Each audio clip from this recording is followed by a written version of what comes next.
Go and do the same, to be merciful, for our God is merciful. Naka-receive ka ng awa, bakit hindi ka maawa sa kapwa mo?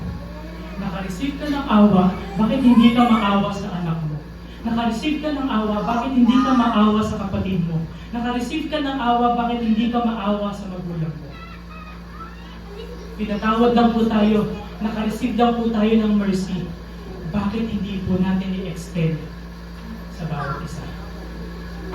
Naalala niyo po yung binasa natin kanina, binasa po ni Brother Mark, yung James chapter 2, about po yun sa favoritism. Na huwag tayo magiging favorite kung sino man yung mga gusto natin. Magkakaroon tayo ng bias. Kasi tignan niyo sabi ni James, for judgment will be merciless. Ang panghuhusga sa isang tao na walang awa ay huhusgahan ng walang awa. Kasi at the end of the day, mercy triumphs judgment. We are mere recipient of God's grace. I-extend po natin sa bawat isa. Magmahal po tayo.